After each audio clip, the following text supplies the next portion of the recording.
Əfsuslar olsun ki, ikili standartlar bugün sanki Aşpanın bir iş təlimatıdır. Azərbaycanın ərazi bütövlüyü istənilən digər ölkənin ərazi bütövlüyü qədər eyni dəyərə malikdir. Bu məsələdə ikili standartlar qəbul edilməzdir.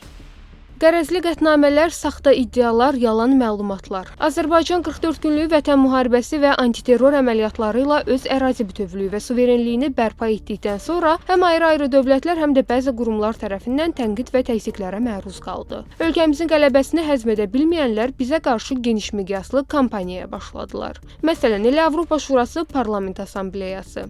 Anti-Azərbaycan qüvvələrinin əlində maşaya çevrilən bu struktur Azərbaycan nümayəndə heyətinə qarşı təzyiqlər göstərdi, sanksiyalar tətbiq etdi. Bəzi siyasi dairələr bu yolla ölkəmizlə diktə dilində danışa biləcəklərini düşünürdülər. Amma rəsmi Bakı bunun belə olmayacağını göstərdi. Azərbaycanın Aşpadakı nümayəndə heyəti bu qərəzli qurumla əməkdaşlığı qeyri-müəyyən müddətə dayandırdı.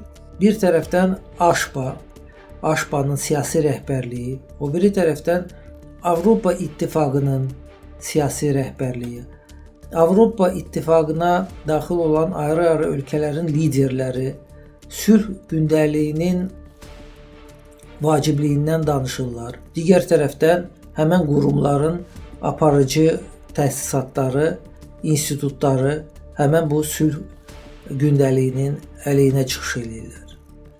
Bu ikitərəlik əlbəttə ki, Avropanın Azərbaycana qarşı, regiona qarşı siyasətində ciddi mane törədir. Adı tez-tez rüşvət qalmaqallarında hallanan Avropa Parlamenti Avropa İttifaqının maraqlarına zidd olaraq bugün də Azərbaycana qarşı qərəzli qətnamələrin qəbulu ilə məşğuldur. Korrupsiya bataqlığında olan və çoxdandır ki, daxildən çürüyən bu qurum insan hüquqları kartından təzyiq vasitəsi kimi istifadə edərək ölkəmizə qarşı saxta yalan iddialar irəli sürür. Azərbaycanın suverenliyinə qarşı hörmətsizlik nümayiş etdirir, münaqişənin bitdiyi, Bakı və İrəvanın sülh şəraitində yaşadığı bir vaxtda real vəziyyəti təhrif edir, regionda suyu bulandırmağa çalışır.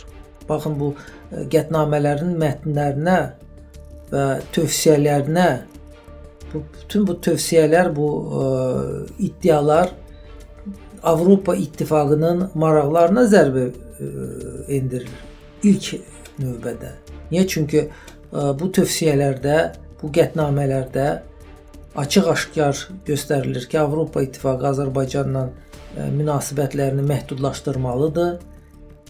Burada iri miqyaslı enerji, yol nəqliyyat layihələrə yenidən baxmalıdır. Bu nə deməkdir? Bu deməkdir ki, Avropa İttifaqının indiyənə qədər gördüyü işlər heçə endirilir. Azərbaycan müstəqil siyasət yürüdür və hansısa təzyiqlərə boyun əymək niyyətində deyil. Demokratiyanın, insan hüquqlarının tətbiqində ölkələrə münasibətdə selektiv yanaşma nümayiş etdirən, bəzi siyasi dairələrin əlində alətə çevrilən qurumların qəbul etdiyi qərəzli qətnamələr isə bizim üçün sadəcə boş kağız parçasıdır.